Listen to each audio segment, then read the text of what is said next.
Cuando tomé estas imágenes ya me habían acusado de haber sido una marioneta en manos de los comunistas, de haber entregado a la Unión Soviética las reservas de oro del Banco de España y de haber prolongado inútilmente la guerra, provocando miles de muertes innecesarias. Recientemente han dicho que fui la persona más difamada de la España del siglo XX.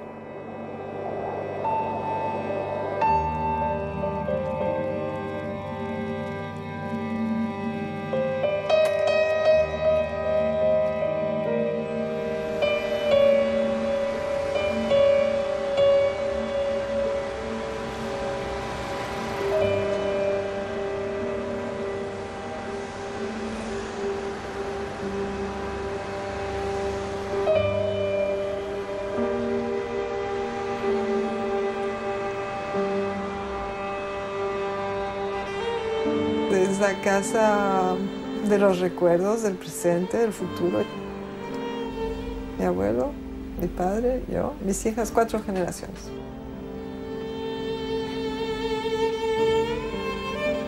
Su escritorio estaba aquí.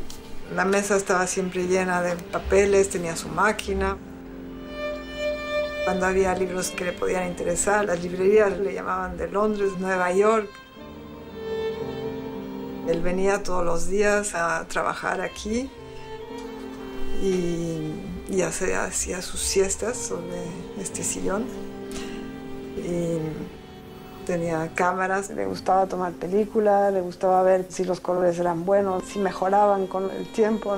Todos los últimos gadgets que salían, todo eso le fascinaba.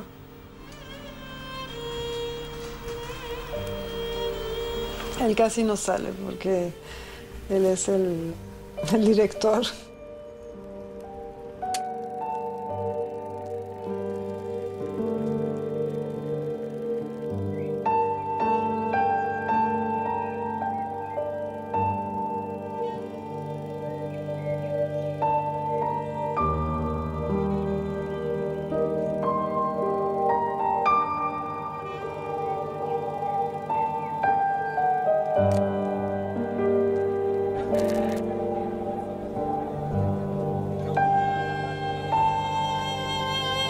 Entre el latín, el griego, el ruso, el alemán. Entendía el húngaro, obviamente el italiano, el francés, inglés, español, portugués. Y en los últimos años estaba estudiando el chino y el árabe porque decía que iban a ser los idiomas del porvenir.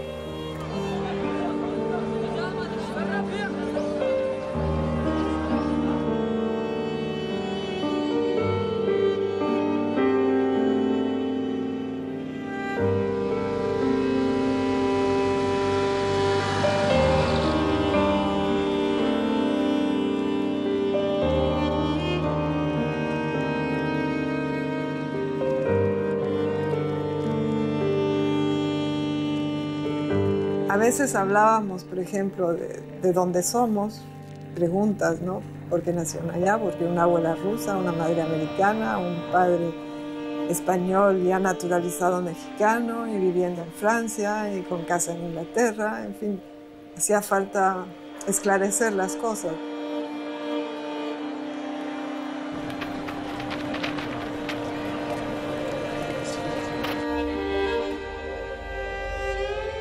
Nos contaba que venía de Canarias, de Las Palmas, él se consideraba guanche. Cuando decíamos, bueno, y entonces si venimos de Canarias, pues tiene que haber una casa en Canarias. Podemos ir un día a ver la casa. Y entonces, claro, la respuesta era no solo no vamos a España, sino que además, olvídate, ya no hay casa.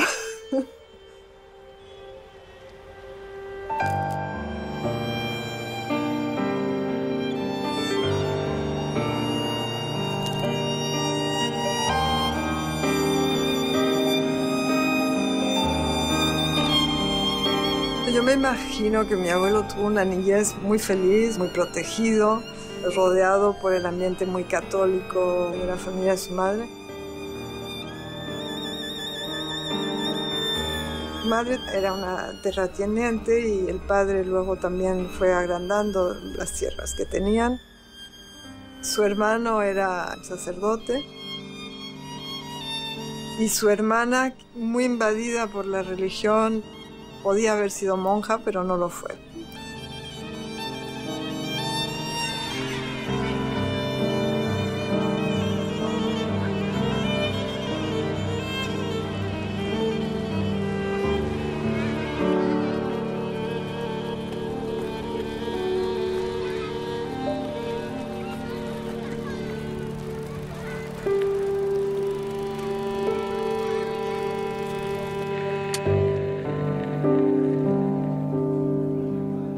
El abajo firmante terminó el bachillerato con 14 años y se fue a la ciudad de Kiel para perfeccionar el alemán, el inglés y el francés.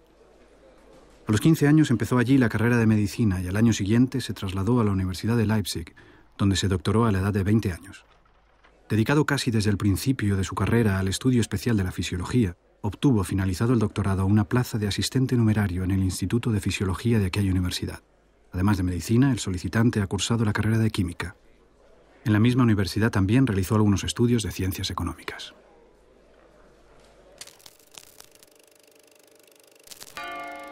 Mi abuelo y mi abuela se conocieron en Leipzig. Ella estaba tomando cursos de piano. Era rusa, originaria de Polonia. Le gustaba salir, jugar a las cartas.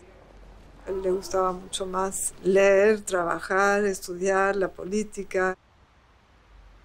Tenían caracteres un poco incompatibles. Creo que el hecho de haber perdido 2 hijos, una que murió jovencita y otra que murió prácticamente al nacer, eso seguramente les afectó también mucho. Nunca hubo divorcio del todo, hubo separación. El amor que tuvo por ella fue un amor casi adolescente, en cambio años después conoció a Feli y fue el amor de su vida.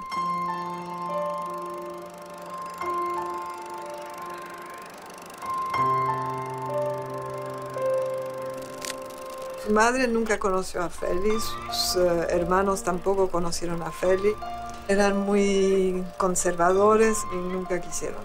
En cambio, el padre conoció a Feli. Para él era importante tener la opinión de su padre y aparentemente le dio su visto bueno.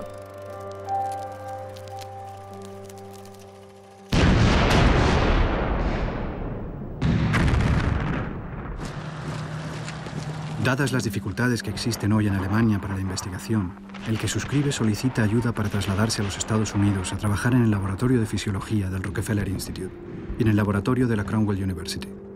Si a los 6 u 8 meses puede estimarse ultimada la labor en Nueva York, pasar a la Harvard University y conocer prácticamente los métodos que se siguen allí para el estudio de la fisiología.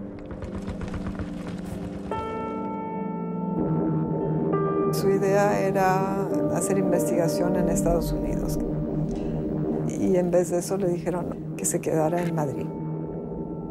Y su destino cambió.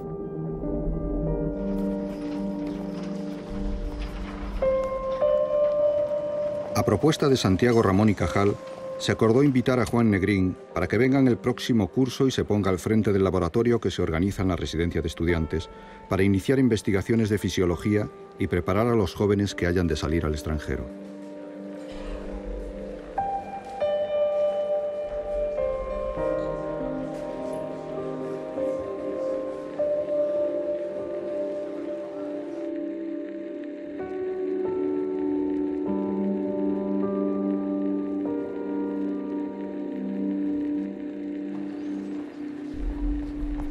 Mi querido amigo, deseo que de la retribución que me tienen asignada se desglosen 600 pesetas mensuales para distribuirlas entre don Severo Ochoa de Albornoz, don Blas Cabrera Sánchez, don Rafael Méndez Martínez y don Francisco Grande Cobian, ya que se trata de jóvenes médicos que se dedican exclusivamente a la investigación y a la enseñanza.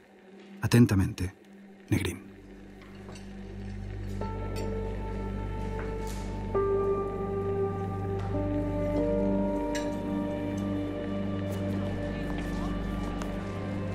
España era atrasado económicamente, pero en la cultura no. El arte, la literatura, la sensación de vitalidad de conciencia de la gente. Y Negrín era muy consciente de este contraste. En Alemania entré en contacto con las ideas socialdemócratas y adquirí el convencimiento de que los verdaderos ideales de la humanidad están en el socialismo. Me afilié al Partido Socialista porque aspiraba a conseguir libertad para todos y que todos puedan gozarla plenamente. Soy socialista por ser republicano, porque deseo justicia para todos y porque quiero para todos la libertad económica, sin la cual la libertad política no sirve de nada.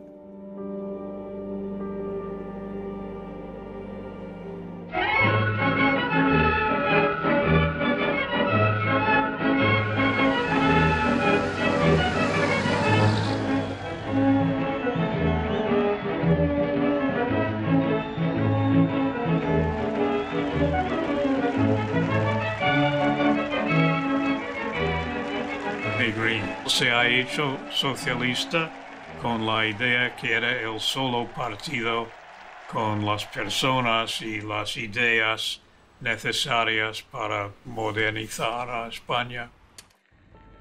Y con la República ha sido el director de la Comisión de Construcción de la ciudad universitaria.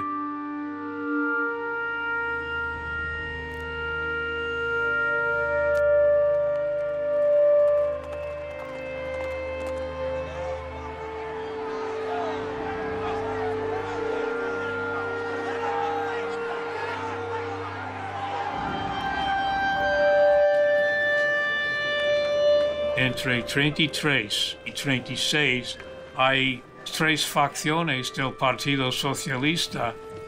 La facción de Bestero, que piensan que la República ha llegado demasiado pronto. Después había los socialistas de largo caballero, la UGT, es decir, la clase obrera organizada. Hablaban de una revolución colectivista, voluntario. Para Negrín y los socialistas parlamentarios de Indalecio Prieto. Eso era un gran error. Lo que necesitaba España era una modernización económica, legislación social, libertad política, pero nada de dictaduras, ni fascista ni comunista.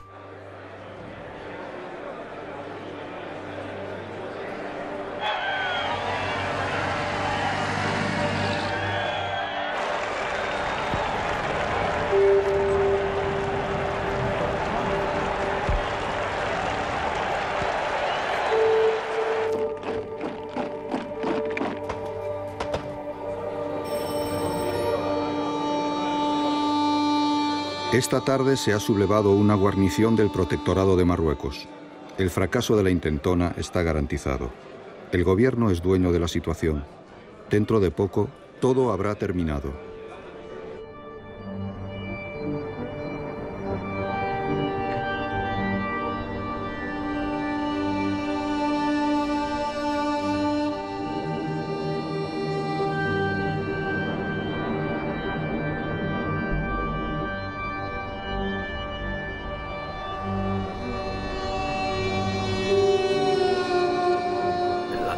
No reacciona rápida hasta que Giral decide armar a las masas. En algunos casos las masas pueden contener la sublevación, en otros naturalmente no las pueden contener. En cualquier caso trata de montar un ejército de nuevo cuño, pero ¿cómo se monta un ejército de nuevo cuño?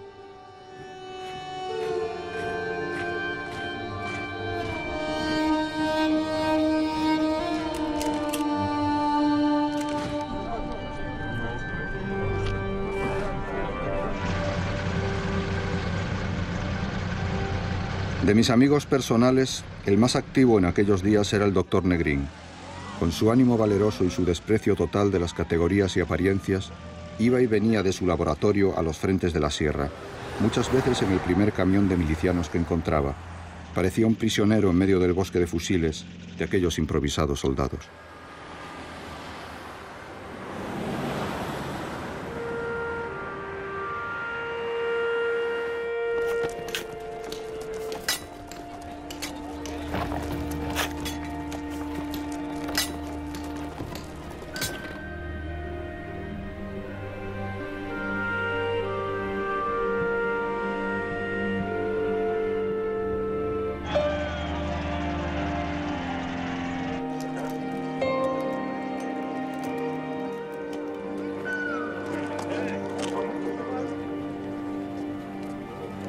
Tomé partido por instinto. No estaba seguro. Yo soy un hombre de orden, una persona tranquila. Usted vio Madrid en aquellos momentos. Para un profesor de facultad aquello no era un espectáculo agradable. Pero ¿quién empezó todo? Lo repito, yo soy un hombre de orden. Los paseos. Negrín y Prieto han participado en patrullas para oponerse a la violencia al lado del republicano. La enérgica intervención del doctor Negrín para impedir lo que ya era inevitable resultó inútil. Cuando llegó a la cárcel, el padre de su alumno Elías Cabrera ya había sido ejecutado. La indignación espontánea de don Juan, su enérgica protesta contra lo que estaba ocurriendo, le hizo correr el riesgo de perder su propia vida.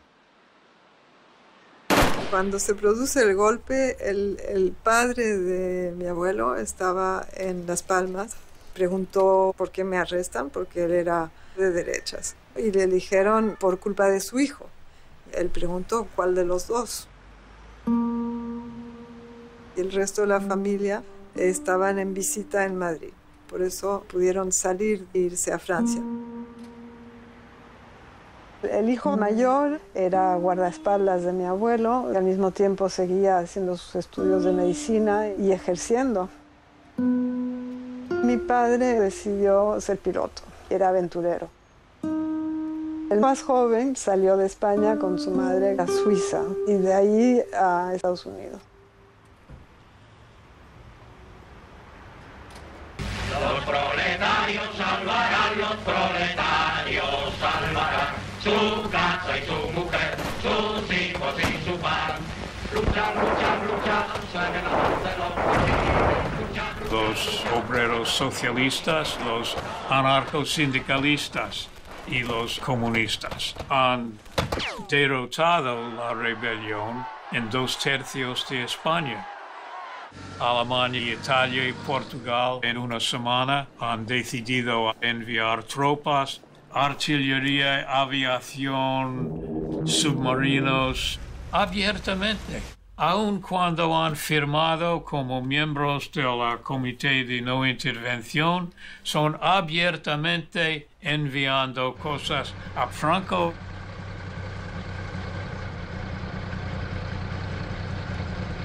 La no intervención es una idea francesa, de Léon Blum, que cuenta de manera inmediata con el respaldo británico. La no intervención machaca literalmente a los republicanos, pero no a Franco.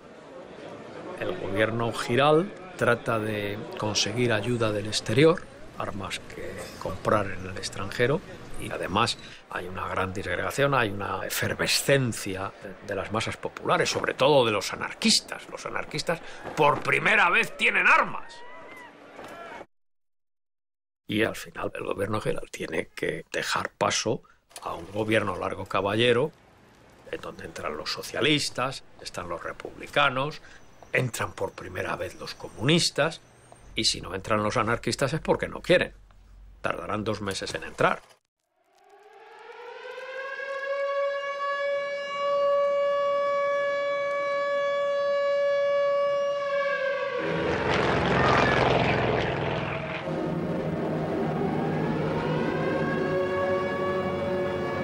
¿Un gabinete de socialistas y comunistas? ¿Es que nos negamos a darnos cuenta de que nuestra guerra no es puramente nacional, sino que tiene un carácter eminentemente internacional? La constitución de este gobierno es peor que si hubiera caído Getafe en poder de Franco. ¿Es que se busca resueltamente que se pierda la guerra o se trata de un desafío a Europa? Con mi colaboración, que no se cuente. No me considero competente para asumir el Ministerio de Hacienda. Negrín no quiere aceptar porque considera que Largo Caballero no es una figura que inspire confianza a las democracias occidentales. No olvidemos que ha sido la punta de lanza de la retórica revolucionaria del PSOE. Negrín es un socialista moderado, es amigo de Prieto, pero en fin, él acepta.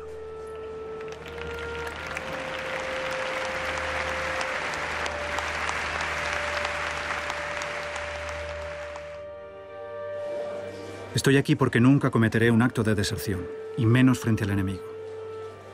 Pero mi convicción íntima es la misma que tuve en los nefastos días de la Revolución Asturiana. Mi labor en Hacienda consiste en ayudar al gobierno a dominar rápidamente la sublevación militar facciosa, defendiendo a la República Democrática, dentro siempre del ámbito constitucional. Negrín toma 3 decisiones muy rápidamente, en cuestión de días. Primero, hay que restablecer los servicios centrales del Ministerio de Hacienda vía impuestos. Segundo, hay que cortar esta anarquía que hay aquí en las aduanas, que desemboca en la formación de un cuerpo de carabineros que van tratando de erosionar la autoridad de facto que se habían arrogado las milicias anarquistas. Nunca me hubiera metido en política. Pero don Juan Negrín propuso al jefe del gobierno que yo fuera director general de Carabineros. Y dije, pues, don Juan, yo no sé lo que es un carabinero, ni sé lo que es un soldado. Entonces él me dijo, bueno, yo le voy a poner un pequeño Estado Mayor a su alrededor, usted se va a enterar de las cosas y aplique usted como si dijéramos el método científico. El 1, 2, 3, y resuelva usted. Y me dijo una cosa que me emocionó terriblemente y que después pues ha apagado el eso, que me dijo, si usted comete alguna seria equivocación, no será usted el que la ha cometido, seré yo.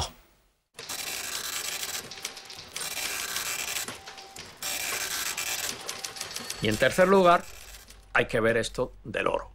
Como él no se fría de los franceses ni de los ingleses, porque son los que han puesto la política de no intervención. Él dice, bueno, ¿dónde podemos poner el oro de tal manera que su movilización contribuye al esfuerzo de guerra? La Unión Soviética. Bueno, porque la Unión Soviética no ha decidido todavía ayudar a la República, pero ha demostrado que no está con los franceses ni con los ingleses. Y por supuesto no con las potencias del eje.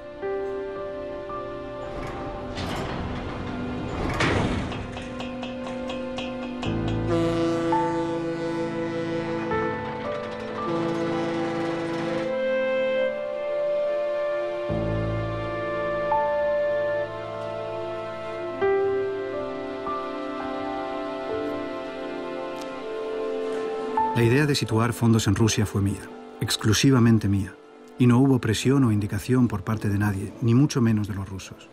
Ellos fueron los primeros sorprendidos. La decisión de enviar el oro a Rusia fue adoptada por unanimidad en Consejo de Ministros, del que formaba parte el señor Largo Caballero. Él, un hombre tan frío, la acogió con entusiasmo. Surgió por necesidad, primero, de poner a salvo el oro, segundo, de poder convertirlo en divisas cada vez que se fueran necesitando. Ningún gobierno de cualquier nación en guerra ha vacilado en situar fuera de su territorio nacional los recursos de que disponía si lo requería su utilización para la lucha o para evitar que cayeran en manos enemigas. Un Estado en guerra, para vencer, necesita tener su hacienda tan fuerte como su ejército.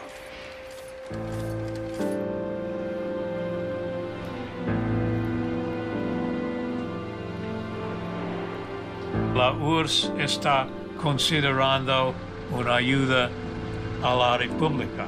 Era un problema psicológico por ellos, porque la izquierda de todo el mundo está a favor de la República.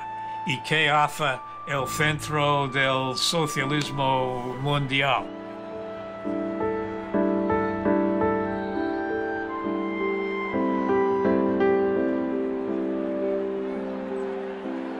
Entonces, Stalin debe de recapacitar y, como primera providencia, se decide crear las brigadas internacionales. Wir in fernen Vaterland geboren, nahmen nichts als Hass im Herzen mit. Doch wir haben die Heimat nicht verloren, unsere Heimat ist heute vor Madrid.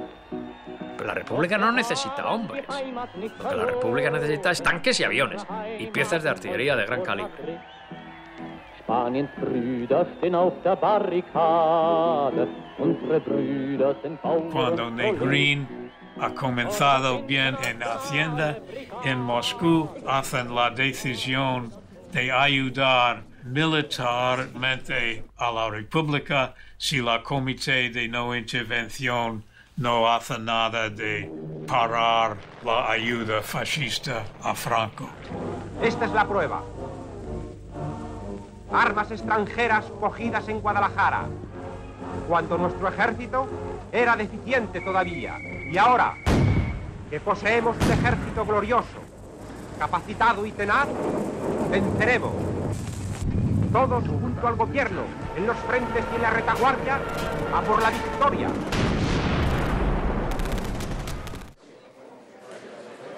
El gobierno de Largo Caballero consta de 18 ministros, pero el gobierno no gobierna y el Consejo Militar no dirige la guerra. Cada ministro lleva su área, en la mayoría de los casos según su propia voluntad. En cierta ocasión, Negrín trató de someter a consideración un proyecto que tenía como objetivo restaurar la salud de la peseta, y el presidente del Consejo le interrumpió bruscamente diciendo: «Su obligación como ministro de Hacienda es pagar. Si no tiene dinero, dígalo. El resto no le concierne». Largo Caballero siempre había tenido una política de tentempié con los anarquistas.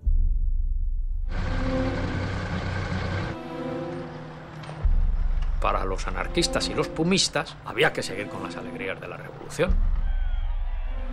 Negrín, Prieto, Azaña y los comunistas, por supuesto, dijeron: no, primero la guerra, pues ya veremos.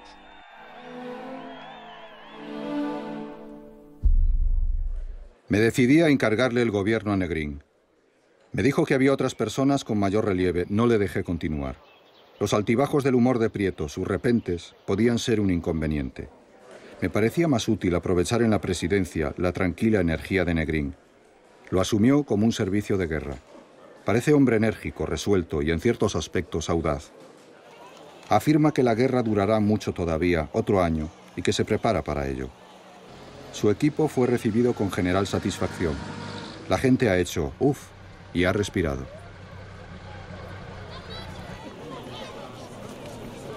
El gobierno no tolerará de ninguna manera el desorden en la retaguardia y será en esto inquebrantable. El fin que perseguimos es el triunfo definitivo sobre la rebelión y sus aliados. El gobierno no tolerará jamás que en el territorio de su mando se atente contra su autoridad.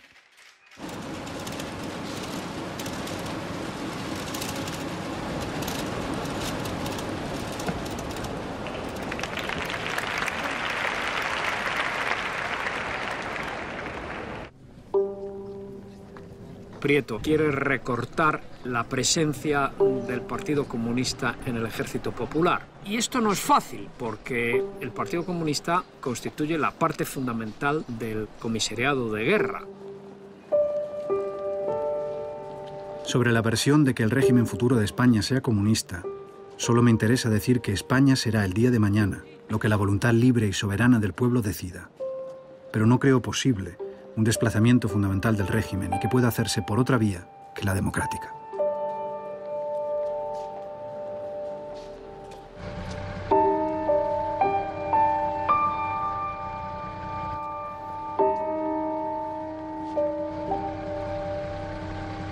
La no intervención nace con esa tara fatal.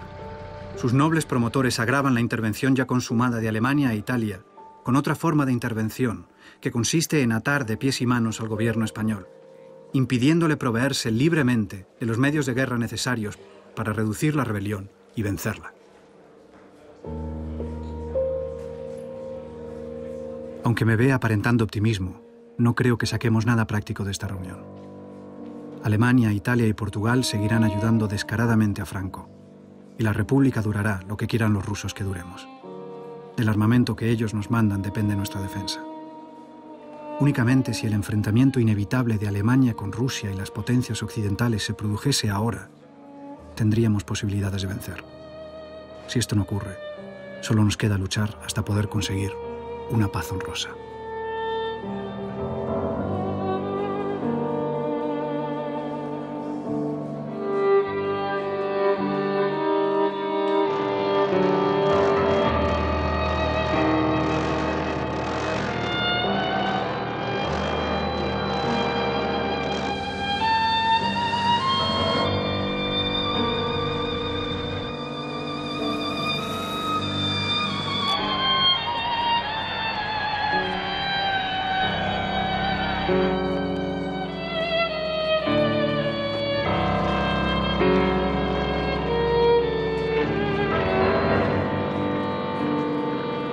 Azaña y Negrín eran siempre de acuerdo en su disgusto con la falta de entusiasmo y falta de verdadera ayuda por parte de Cataluña.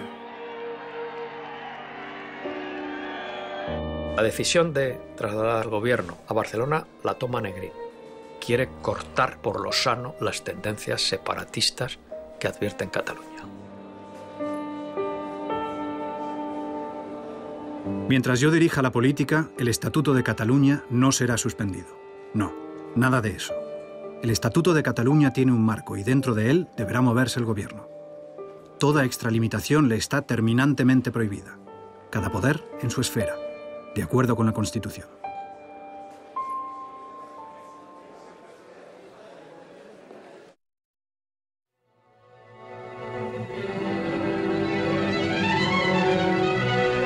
El cerco que lograron poner a Teruel las fuerzas de la España republicana ha dado por resultado la gran victoria en esta lucha por la libertad y la justicia. Mantecón, gobernador general de Aragón, ha empezado a dictar acertadas disposiciones al entrar nuestras fuerzas en posesión de Teruel. La población de Teruel es evacuada en su totalidad.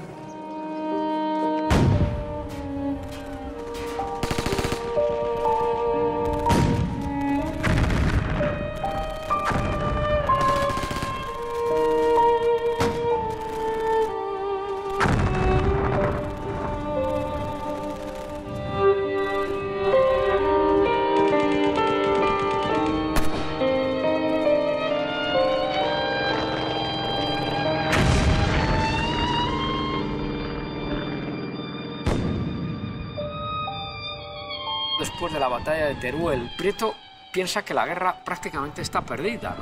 Claro, un ministro de defensa que desmoraliza a los mandos no es el mejor ministro de defensa posible. Entonces, empieza a haber una serie de tensiones que terminan con Negrín diciendo que Prieto no puede continuar en la cartera de defensa. Él quiere que continúe en el gobierno, pero no en la cartera de defensa.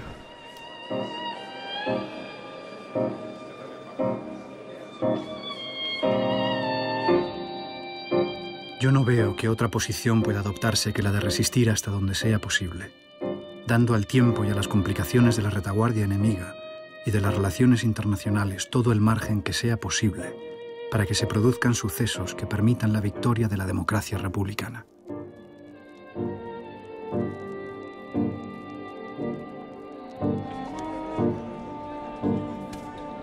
Prieto termina diciendo que Negrín le ha echado por influencia comunista, pero el Partido Comunista al final deja la resolución de la crisis en manos del presidente del gobierno.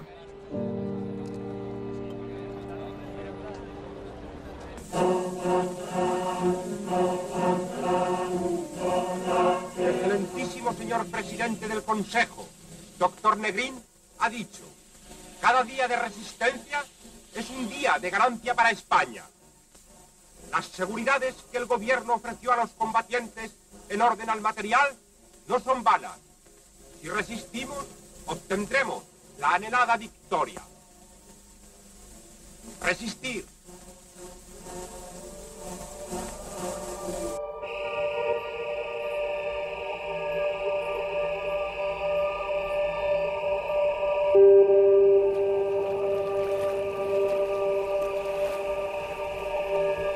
Por la historia del Partido Socialista y los republicanos se han convencido que todo el esfuerzo de la batalla del Ebro y la política de resistencia de Negrín, que esto era un sacrificio sin valor. Pensaban que la pérdida evidente de la guerra y la condición tan deplorable de vida en la zona republicana justificaba una rendición. Negrín es consciente de que la guerra está perdida desde que asume el gobierno, de que la República no va a ganar. La pérdida es otra cosa. Negrín es un hombre que dice solamente está vencido aquel que se declara vencido.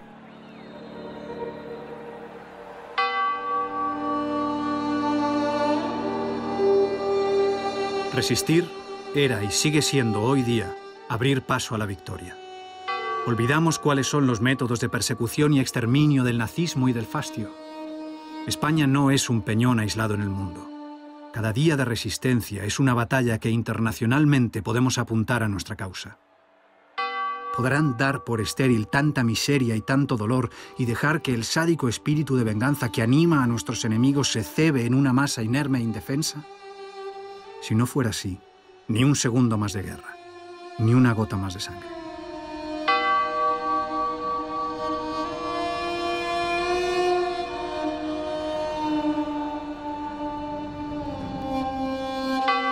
Negrín ha dicho varias veces a Azaña: tengo que creer en la posibilidad de ganar para hacer mi trabajo.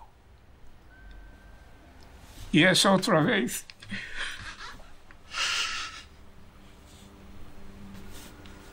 Que tienes que entender lo que hace. Si un hombre da todo su cuerpo, todo el futuro, Negrín no piensa que voy a ser profesor otra vez después o algo así. Piensa en salvar lo que puede, en mantener en vida la idea de la República y del antifascismo. Más de una vez le he preguntado a Prieto, cuando se quejaba de las intromisiones comunistas, si él pensaba que Inglaterra y Francia podrían ayudarnos a cambio de renunciar a la ayuda rusa. Me ha respondido que desgraciadamente no. La única realidad, por mucho que nos duela, es aceptar la ayuda de la URSS o rendirse sin condiciones. Para la rendición incondicional, que no cuente el partido conmigo. He empleado toda clase de contactos para conseguir un armisticio. La paz negociada, siempre. La rendición sin condiciones, eso nunca. Yo no entrego indefensos a centenares de miles de españoles que están luchando heroicamente por la República para que Franco se dé el placer de fusilarlos. Franco tenía la convicción que los marxistas y los anarquistas y los masones, que había que eliminarlos físicamente para reconstruir España.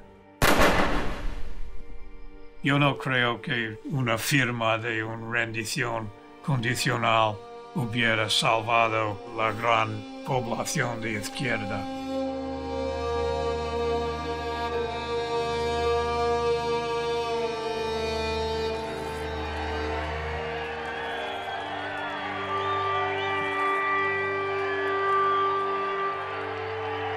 Hasta el Pacto de Múnich, Negrín ha dicho: es inevitable una guerra entre los poderes fascistas y las democracias simplemente para defenderse.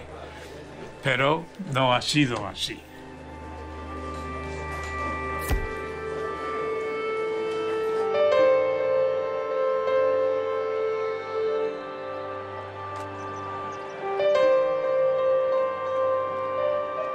Observe cómo todos buscan apoyo en mí para su esperanza. Cuando a alguno de mis colaboradores se le arruga el temple y se le desmorona la fe, me busca anhelante. Tengo que ser yo quien le sostenga. En cambio, yo no tengo en quién apoyarme.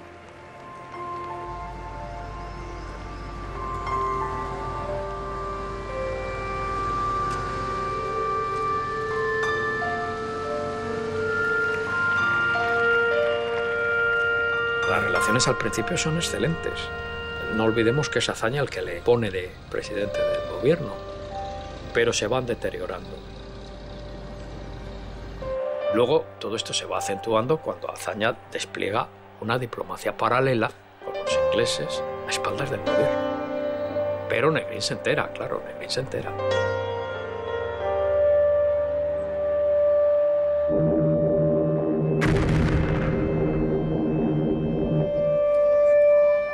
Yo también estoy cansado física y moralmente.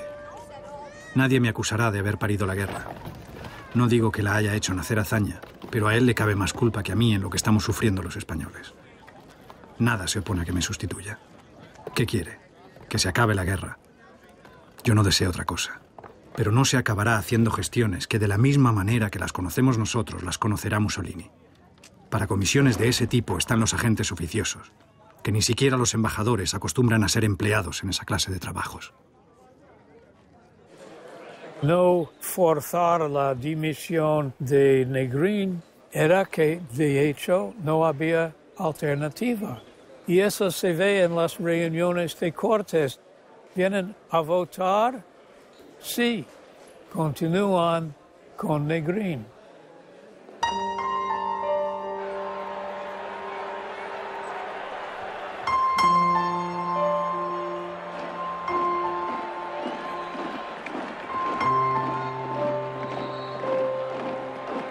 Queridos internacionales, veníais a defender la justicia porque sabíais que aquí en España se jugaba la libertad del mundo entero.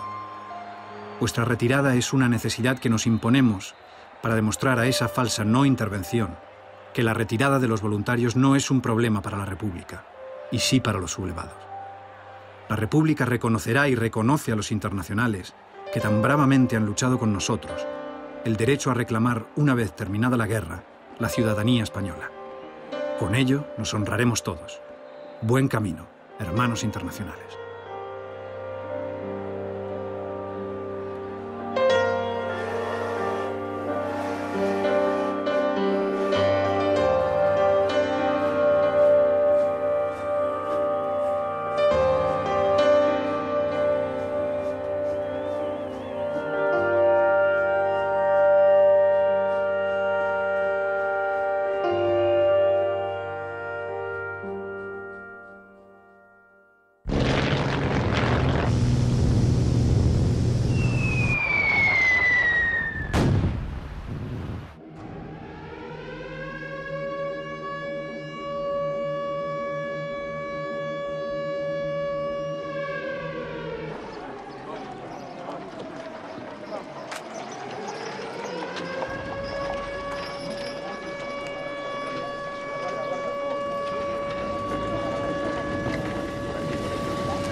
Se habían evacuado la población civil y el ejército.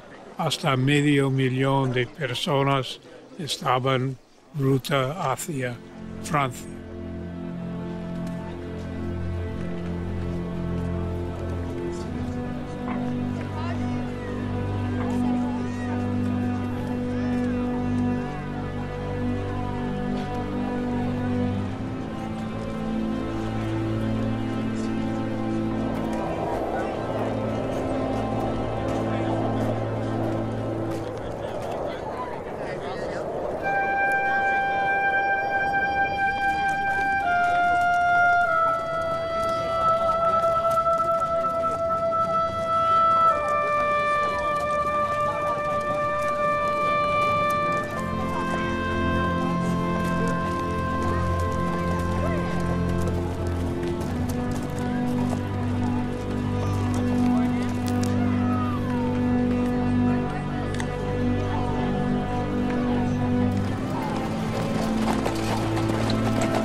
Negrín, desesperado, había escuchado del general Rojo que no había absolutamente ninguna esperanza militar.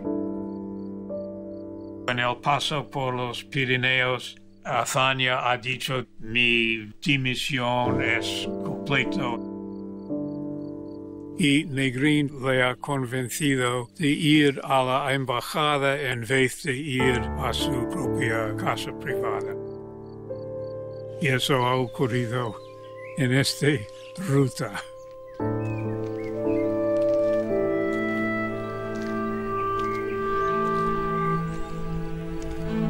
Yo no puedo dejar abandonados a su suerte, que sería terrible, a los ejércitos del centro, de Extremadura, del sur y de Levante, y a los partidos de la República, defensores del régimen. Tampoco puede usted, señor presidente, instalándose en la residencia de sus familiares, dar la sensación pública de que desiste del esfuerzo final.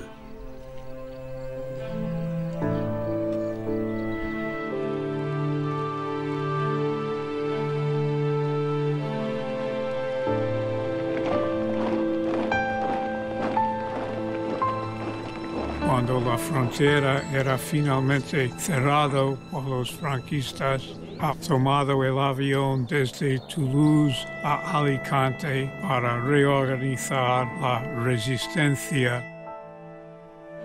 ¿Cómo podía mantener su fe después del reconocimiento de Franco por los ingleses, después de la dimisión de Azaña? No sé.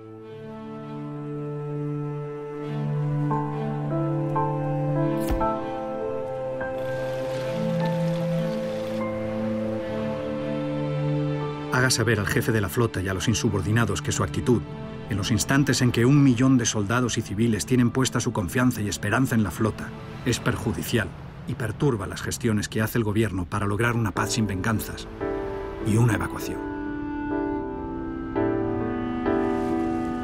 El almirante Buiza decide marcharse a Túnez y allí rinde la flota a los franceses, con lo cual la República se queda sin medio de evacuación. Es un acto claro y rotundo de traición en conexión con Casado y don Julián Besteiro, que dice representar al Partido Socialista.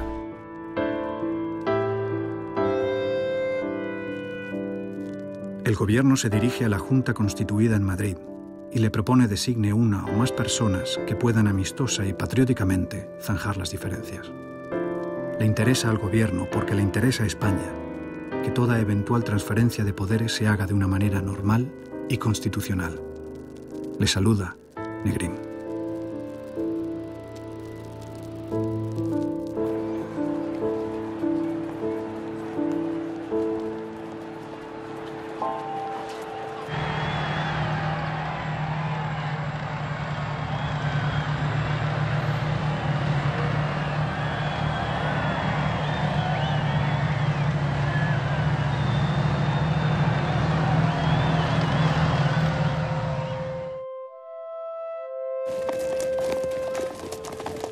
Señores, proclamar una política de resistencia implica el confesar que no se cuenta con medios para aplastar al enemigo, pero que causas superiores obligan a luchar hasta lo último.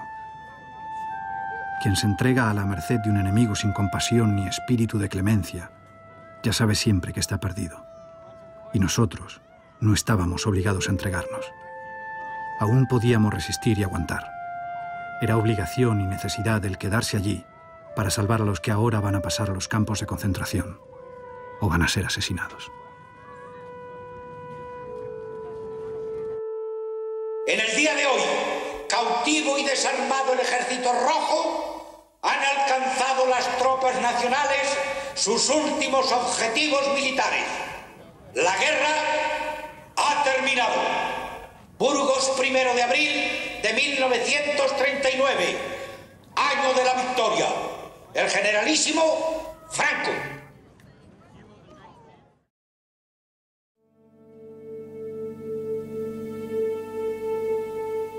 Tanto al abandonar España como al llegar horas después a Francia, el gobierno declaró que seguiría luchando indefinidamente hasta lograr el restablecimiento de la República, que consideraba subyugada pero no abolida. Nunca capitulamos, nunca nos rendimos.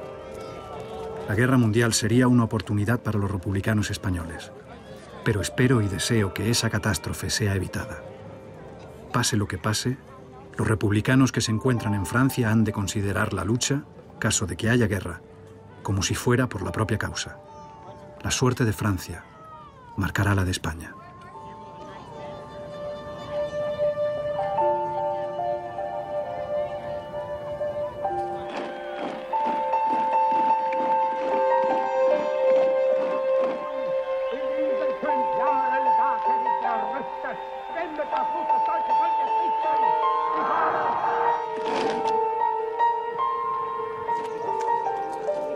Aquí nos vamos debatiendo con las dificultades del problema de nuestros refugiados. La guerra ha agravado su solución, pero más que la guerra la ha estropeado nuestra propia incompetencia. En fin, yo procuro cumplir sobrellevando la ingrata carga que la suerte me ha echado encima. No quisiera hurtarme una sola vez al deber que en cada momento me marque el destino. Sé que terminaré mal parado.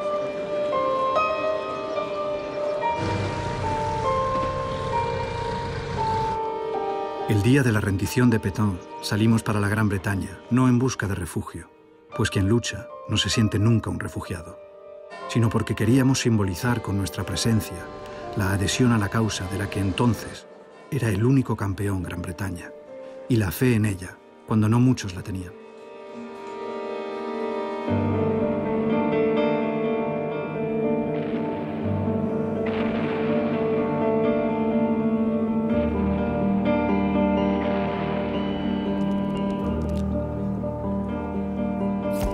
La política de resistencia. ¿Qué otra cosa sino la resistencia de Inglaterra, encarnada en la gran figura de Winston Churchill, ha sido la que salvó al Imperio Británico y al mundo entero de caer para siempre bajo el yugo del dominio hitleriano? Pues bien, si a fines de 1944 hubiera existido un gobierno reconocido por todos los sectores republicanos españoles, a mí no me cabe la menor duda de que hoy ya estaríamos en España.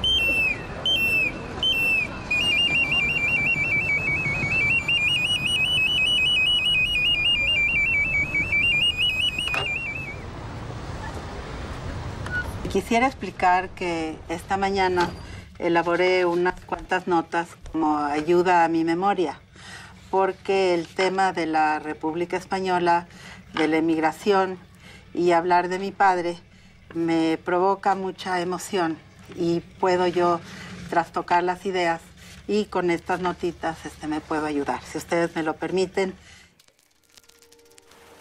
El presidente Negrín encomendó a mi padre una misión confidencial muy secreta, entrevistarse con el presidente de México, el general Lázaro Cárdenas, y que explorara la posibilidad de que su gobierno concediera a los republicanos un asilo masivo ante el abandono que le habían mostrado las llamadas democracias de Francia e Inglaterra. El presidente Lázaro Cárdenas le manifestó que si ese momento llegara, los republicanos españoles encontrarían en México una segunda patria.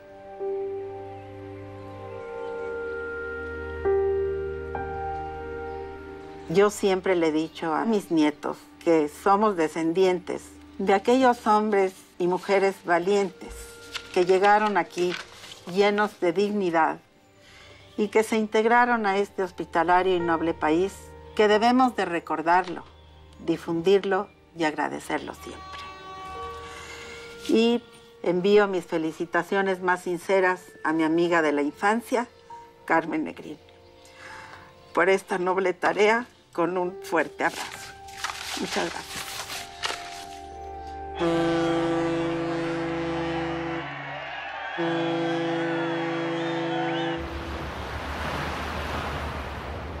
El Vita es un barco en el que se cargó con rumbo a México una parte de los fondos que el gobierno republicano tenía para financiar el exilio.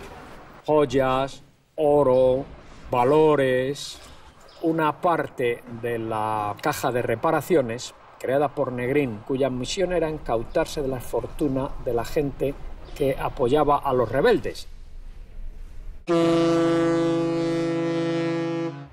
Se exportan con rumbo a México, donde se haría cargo de ellos un emisario de Juan Negrín, el doctor Puche.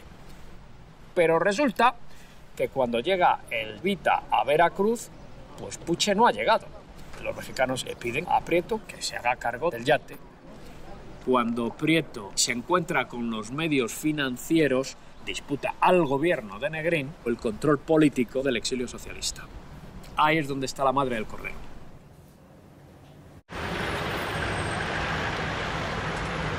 La tarde del 17 de agosto de 1945 se celebró aquí la sesión de Cortes de la República Española en el exilio. Don Diego Martínez Barrio asumió la hasta entonces vacante presidencia de la República Española y don Juan Negrín presentó su dimisión al cargo de presidente del Consejo de Ministros. Negrín pensaba que le iba a ser ofrecida otra vez la presidencia del Consejo de Ministros. Sin embargo, ante la oposición de la fracción prietista, un republicano histórico, José Giral, fue propuesto como presidente del gobierno de la República en el exilio.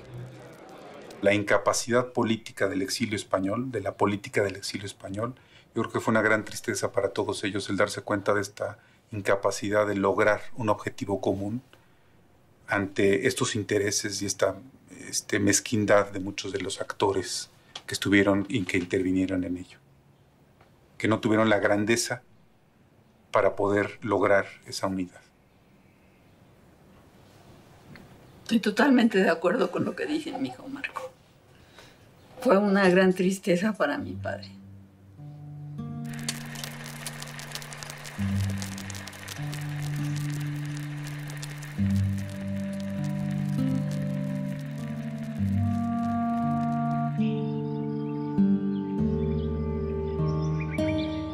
De nada serviría conquistar la República y España si al poco tiempo de estar allí volviéramos a dar el triste espectáculo que ofrecimos en algunos momentos de la vida contemporánea.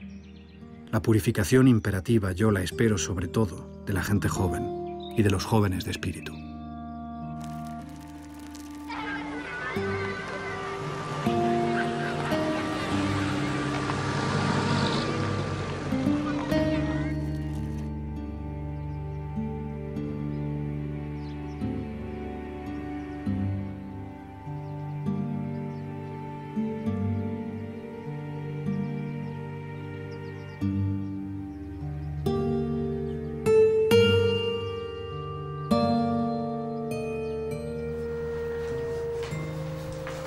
En fin de cuentas, yo vi que mi abuelo se había desilusionado mucho con la situación política que existía al final de su vida.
En este edificio es cuando se acabó firmando el primer tratado de las Naciones Unidas y sé que mi abuelo estuvo presente cuando se hizo ese pacto. Él quería que la intervención de muchas naciones democráticas acabara con el problema que existía en España y que España volviera a ser un país democrático y libre.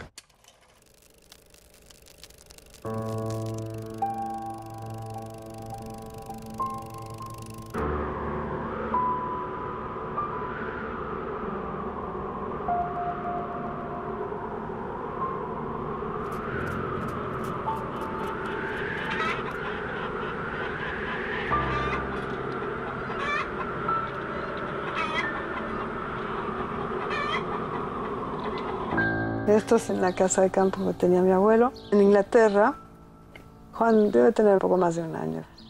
Y mi abuelo había comprado esa casa con la ilusión de que toda la familia se iría a vivir con él ahí.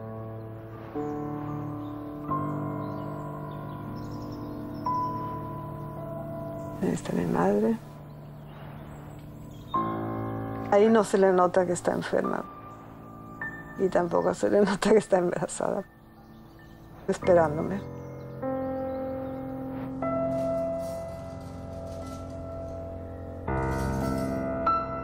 Mi abuelo quería que se instalaran allí, pero los ingleses nunca le autorizaron como refugiado a trabajar ahí.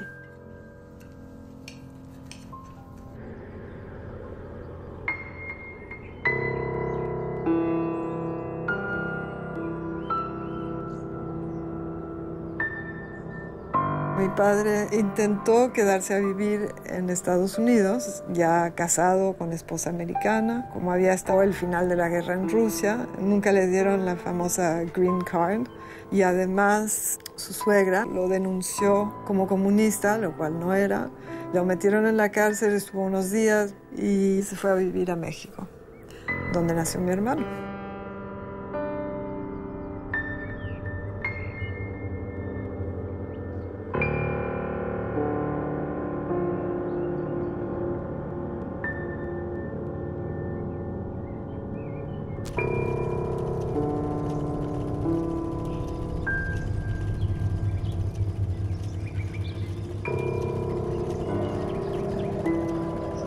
Lo más importante para mí es que mi abuelo me enseñó a no ser hipócrita. Cuando él veía que yo me ponía la cara roja, cuando él veía que yo decía alguna mentira, me daba un coscorrón en la cabeza. Y sí, él lo llamaba darme un capón.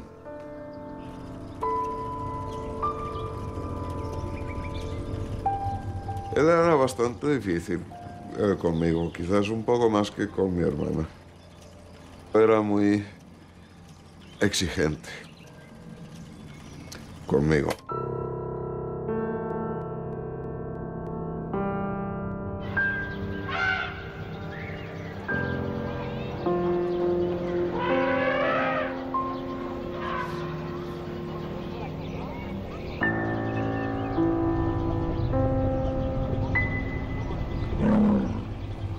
Mi abuelo se ocupaba de nuestros estudios, íbamos al cine con él, o al teatro y sobre todo museos. El domingo al restaurante, eso era una costumbre, creo que viene de España.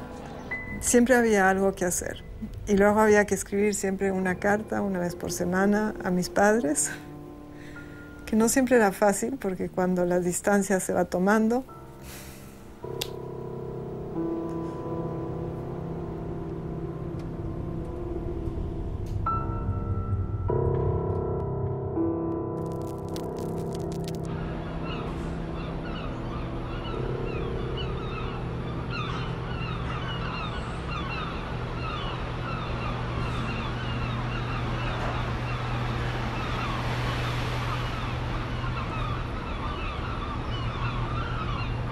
Creo que mi país debería poder participar en el Plan Marshall.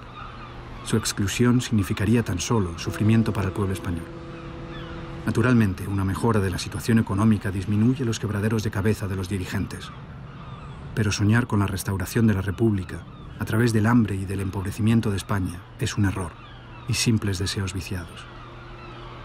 España debe ser admitida en el programa de reconstrucción europeo, pero la España de Franco debe permanecer fuera de la Unión Europea, es decir, fuera del concepto político de la Unión Europea.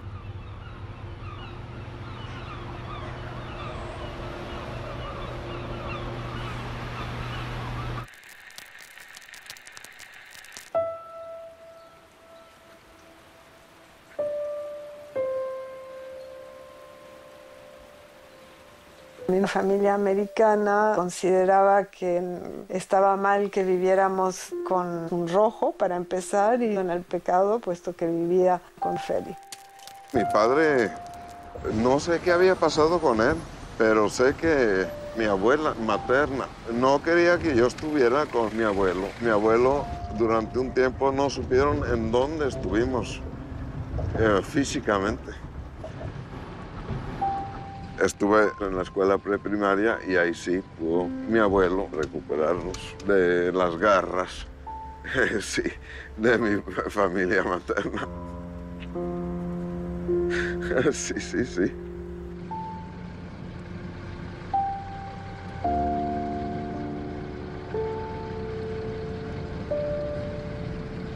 Mi abuelo era una figura tan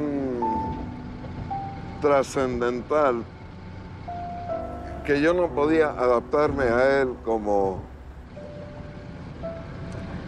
una figura paternal.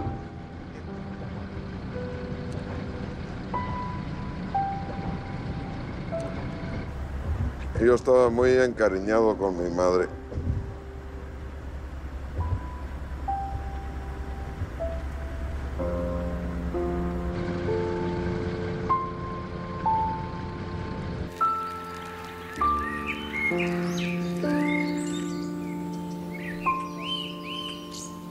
Estos eran los viajes de veraneo a México para ver a mis padres.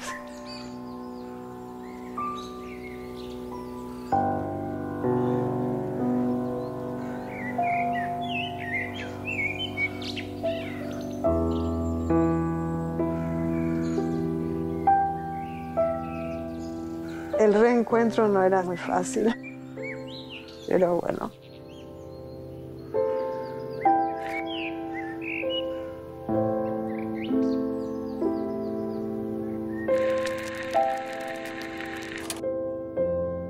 Yo tenía 3 años y mi hermano tenía 5. A raíz de la enfermedad de mi madre, que era una esclerosis múltiple y que solo se iba a poner peor, mis padres con mi abuelo decidieron que sería mejor crecer en un ambiente sin el contorno de la enfermedad.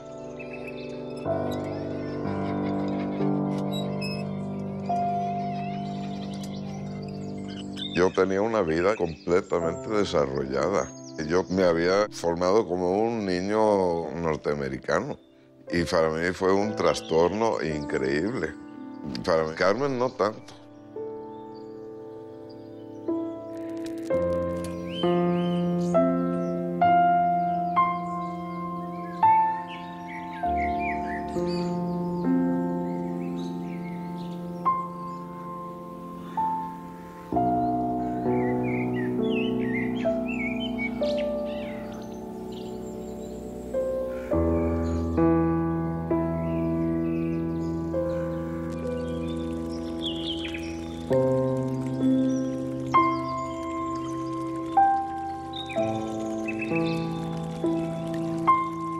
Alrededor de 25 años estuvo enferma. Yo sobre todo la recuerdo en una silla o en cama.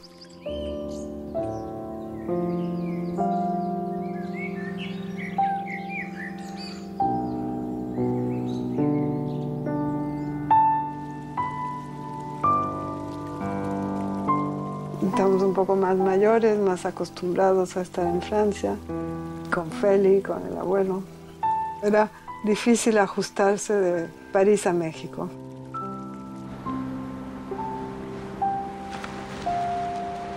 Teníamos que tratar de mantener el inglés lo mejor posible. Si no, hubiéramos creado muchas distancias con mi madre.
No estoy dispuesto a que esa documentación vaya a parar a un comité de partido o a una facción de gobierno.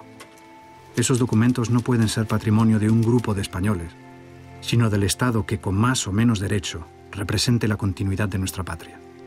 Hoy está representado por el poder faccioso de Franco, contra el que hemos combatido, Mañana podemos ser nosotros u otros quienes con más legítimos títulos asuman la representación de España.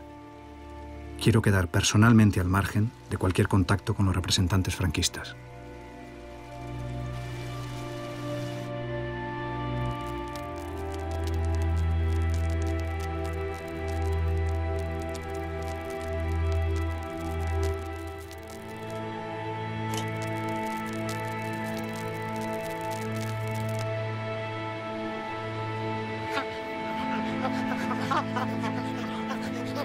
En público siempre se hablaban de usted.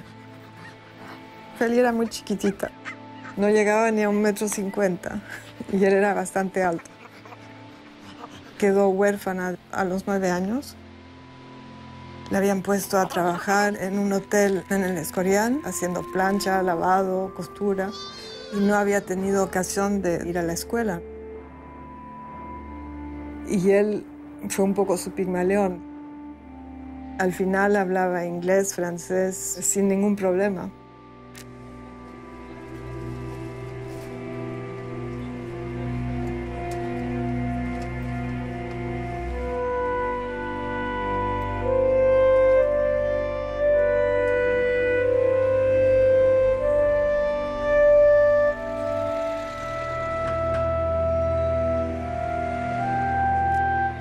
Feli le trajo mucha serenidad.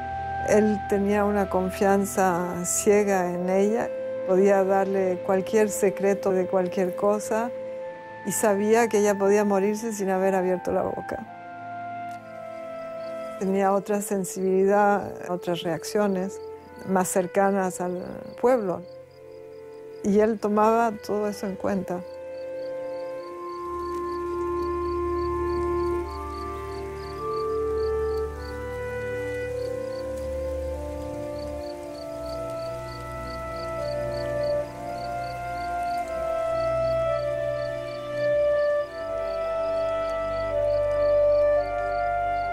Era una persona totalmente abnegada, era una persona que no quería que la conocieran.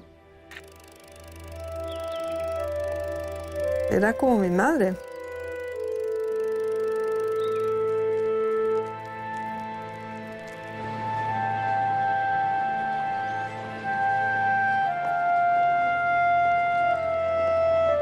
Feli, que estuvo viviendo con nosotros en casa de mi padre, en México hasta que mi hermano se fue a Yale y cuando yo me fui a Berkeley ya se fue a París, se regresó.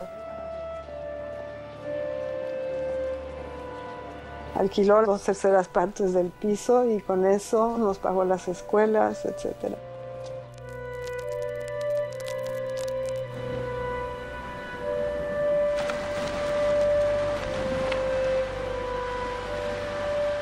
El abuelo murió en el 56 y ella no murió hasta el 87 y casi hasta el final de su vida estuve con ella.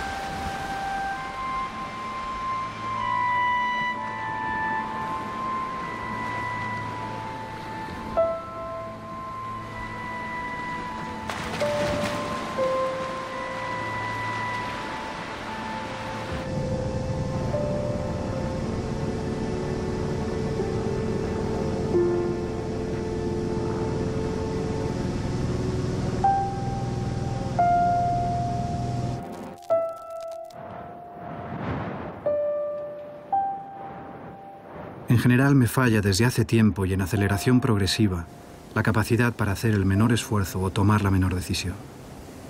Una depresión iniciada hace mucho tiempo ha conseguido abatirme y paralizarme y ha adquirido caracteres agobiantes y peligrosos.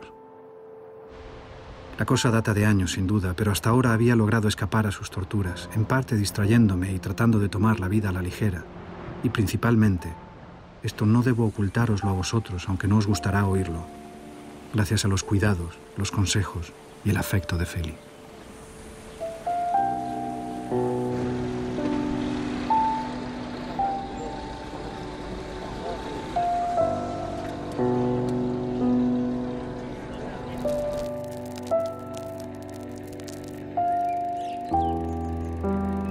Ya no puedo seguir ayudándoles financieramente, como es mi deber de hermano mayor y por la memoria de nuestros queridos padres. He llegado casi al límite de los posibles y podría llegar el momento en que yo faltara. Volved a España y tratad de aprovechar lo que en Canarias quede de nuestros padres y tíos. De lo que mí digan no tenéis por qué preocuparos. Pensad que si en algo dicen la verdad, es mi merecido. Si difaman o calumnian, por anticipado, perdono a quien lo haga.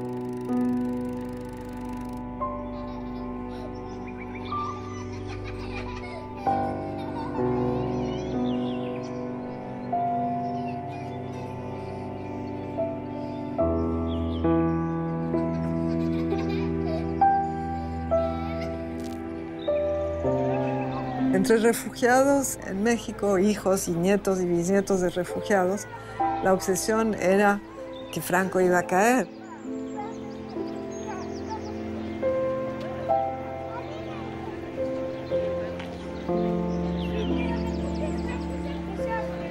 Mi abuela, si compraba alguna cosa, enseguida en lugar de ponerla en un cajón, la metía a la maleta, porque ya iban de regreso. Y bueno, esa fue la esperanza.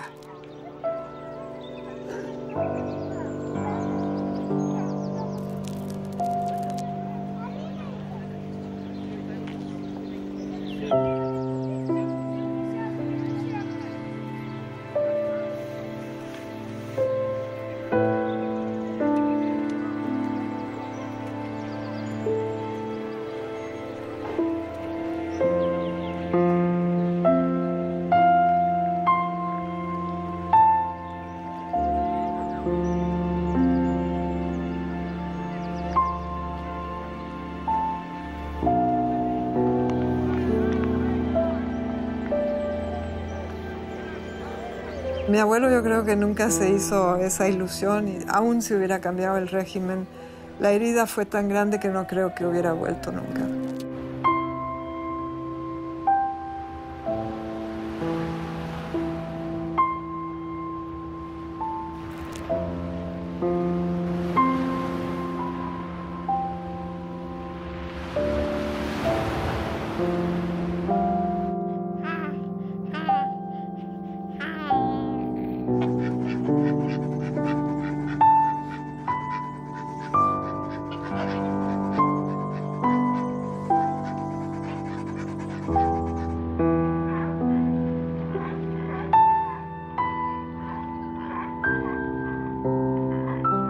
Nosotros hemos ido reduciendo nuestros gastos en los últimos 3 o 4 años, en los que el único extra han sido los viajes a México, que ya el año pasado no pudimos hacer.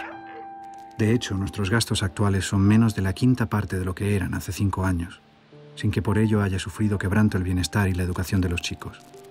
Coche no tengo, y hace años que no lo utilizaba. Servicio doméstico no tenemos, ni siquiera una chica que venga unas horas a la semana. Del personal que conservamos en Inglaterra no podremos deshacernos hasta no liquidarlo todo, para evitar que todo se derrumbe.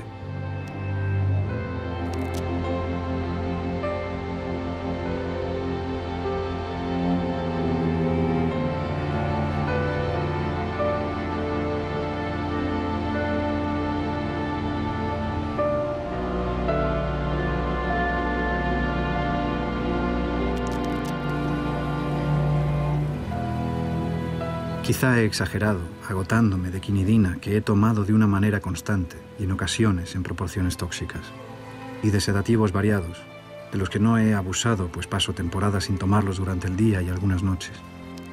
Desde luego no me hago ilusiones acerca de mi miocardio, no de mis coronarias ni de mi sistema de conducción intracardíaco, ni acerca de la elasticidad del resto.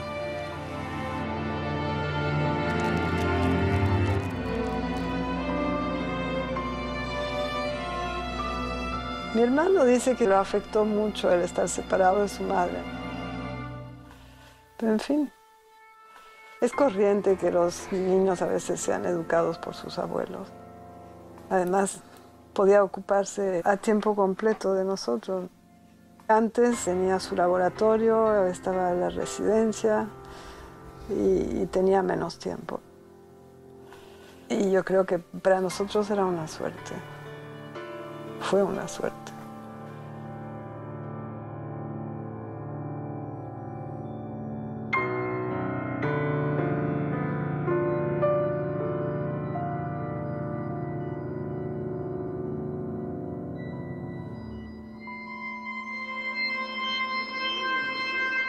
El día que él murió, yo había ido a la escuela con mi hermano y nos llamaron de la escuela y volvimos porque le había dado un ataque al corazón. Cuando yo llegué ya estaba muerto, pero en fin,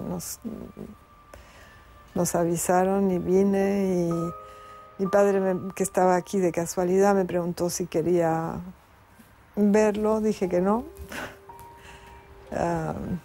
Yo creo que quería conservar su memoria viva y estoy muy contenta de no haberlo visto.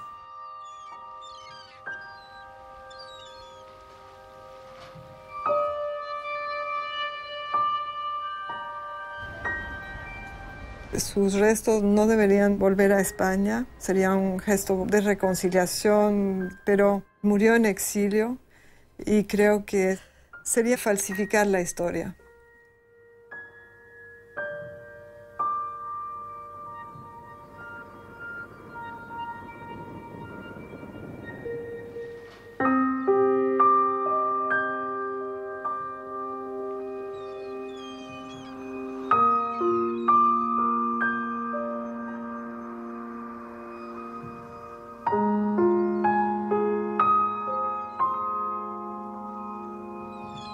Me cautiva opinar, criticar y juzgar sin frenos, y decir si me place las cosas que siento como las siento.